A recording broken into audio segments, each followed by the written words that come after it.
So, what we are discussing is spoken English. We'll be discussing further today, and I'll be giving you a next tip to help you learn spoken English. The very first thing you should know, if you want to listen to this video in Hindi, the link is there in the description.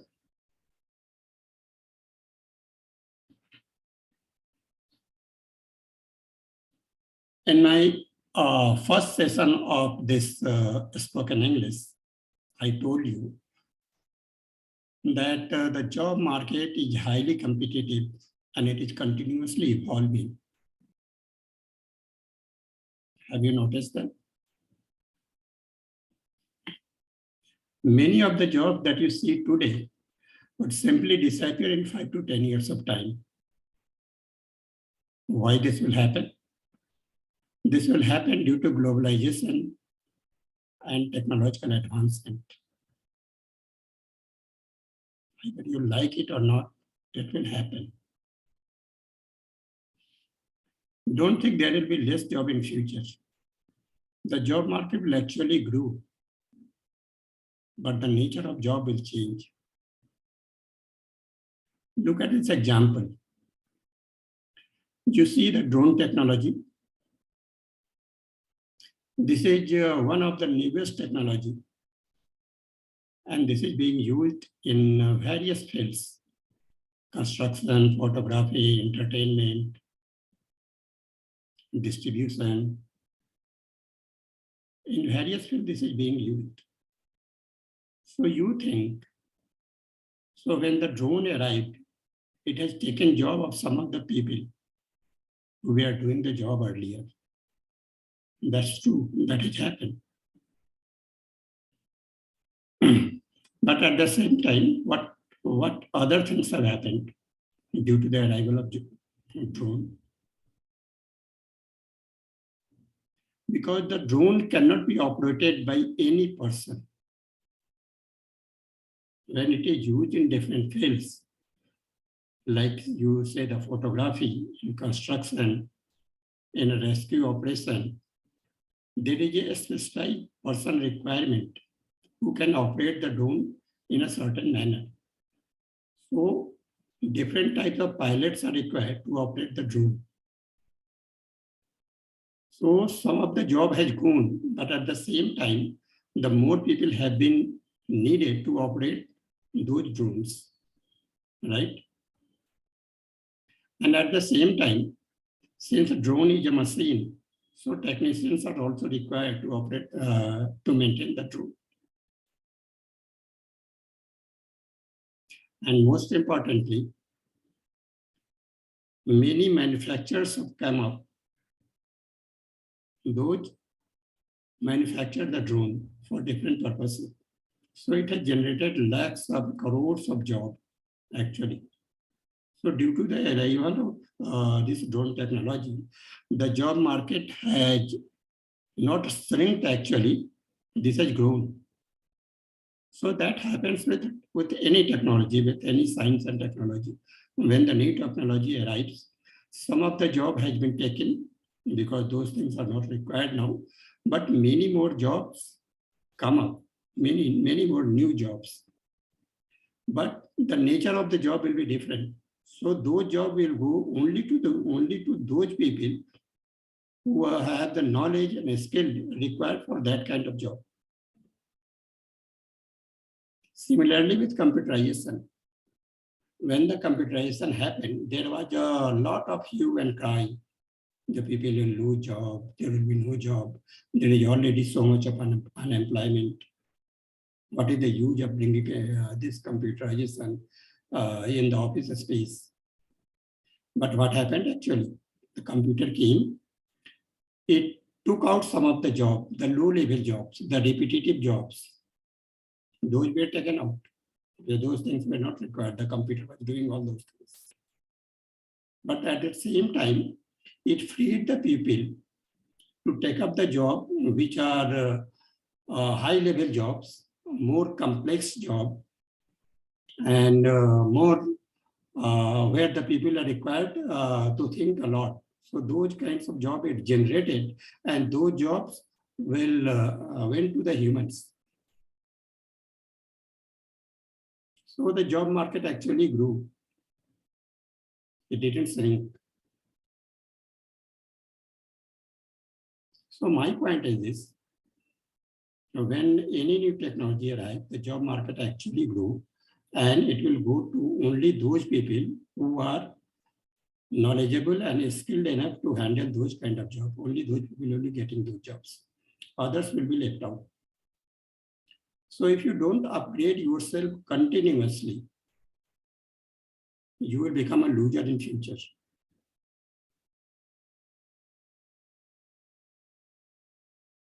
And by upgradation, I don't mean you have to acquire the hard knowledge. Hard knowledge you have to acquire. Suppose you want to be a drone pilot, then you need the knowledge of what is required for operating drone in a certain field. There are more things common. I mean the soft skills like communication, what we are discussing here, which is required everywhere in any field that is required. So if you don't sharpen your communication, because communication, I must tell you, this is on top of all the soft skills required in the market. Whatever soft skills are required for any kind of job, communication is on the top of it. So this is the critical. The spoken English comes under this communication skill only. Because in any office, the jobs are done in English. All the communication are done in English. People speak in English. Because this is a global market. New company always arrive here. People are working remotely and globally. Yeah, you are required to communicate with a person in any part of the world. And the connecting language is English only. So English is a spoken English. Primarily the spoken English is a challenge for many. But this is not a difficult language as people think about it.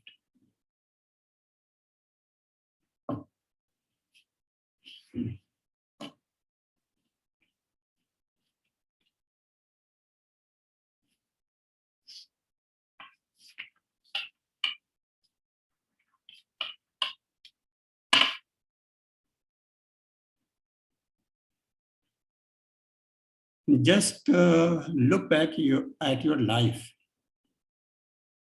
How did you learn Hindi or any other language that you people speak? So when you were a kid, not kid, I can say the toddler, when you were playing in your mother's lap and you are trying to speak. So what were you doing actually? When some person was just speaking, you are looking at his face very attentively and you are trying to imitate him, right? Your mother also taught you how to speak. She was speaking very simple words before you, and you are listening to her very attentively. Do you remember that? You learned one word by one word. Gradually, you learned a few words. And then you started making sentences and you were able to speak the whole sentence. Right? Today you have grown. Many of you are in school, many are in colleges, or some might be working somewhere. But this technique, looking at the person who is speaking and imitating him, still holds value. When a spoken English is a challenge for you, you can use this technique to learn spoken English. So in my first session, I told you, I gave you my first tip. If you want to learn spoken English, then you take a piece of English Better you take a conversation between two person and just read it aloud for 15 minutes. If you practice it, it will make it easier for you to speak English. Because when you do that, when you read aloud, then what it does, it kills your hesitation. When you try to speak English, then you get hesitated. You don't know what to say. But when you practice reading aloud, you will realize, I think after 10 or 15 days only, so you are not hesitated and you are trying to speak and the words will come to your mouth. You will start speaking. In the beginning of your sentences, then there are more and more. Now I am giving you this second tip. Your reading aloud is the first tip. You should also listen to English. Listen to the person, whoever person is speaking before you. Just look at his face and try to imitate him. And it's better if you listen to a piece of English written in English attentively. You take a news item, you can get it on YouTube.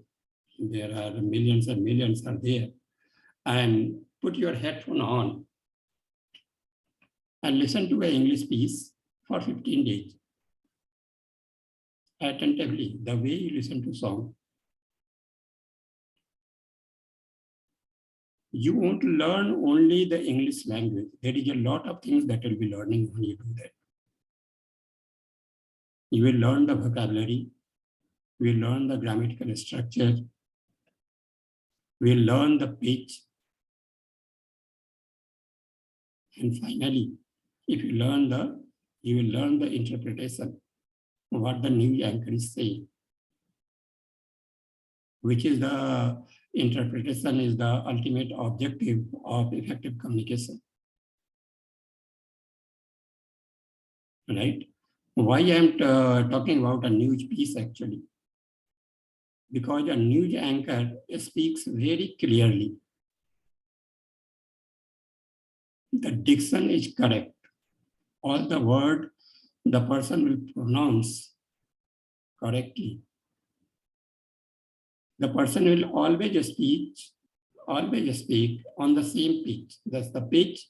He has started the sentence on the same pitch. He will be ending the sentence. You will learn new vocabulary. And the new passages are always written in simple English language. There is no twisting. So you won't find it hard to understand what is being said. You'll be able to interpret it. So that is the primary thing that will be learned.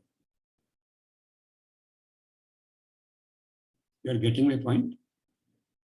So practicing the reading aloud, you should also practice listening attentively and give it 15 minutes of your time.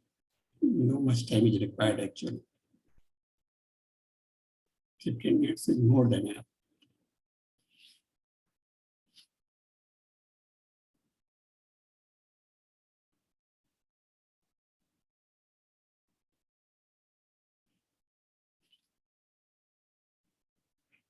And in both the techniques, when you read aloud or when you're listening to English, you need to increase your vocabulary always. So whenever you come across a new word and you don't know the meaning, just take down that word, look for the meaning and make 3-4 sentences. That will be all. You should have a target of learning one new word every day. That's more than enough.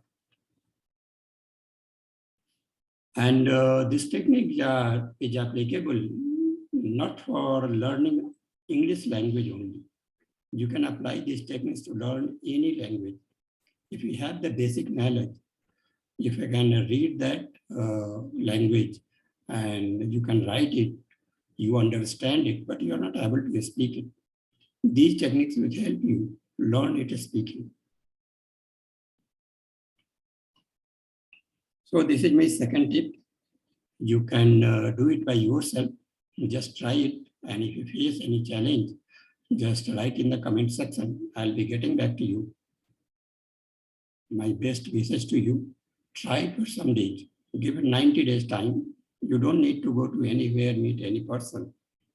And you can do it on your own. That will give you confidence in yourself. So do it. Thank you for your time. Keep learning and be happy. Thank you. We'll soon meet up again.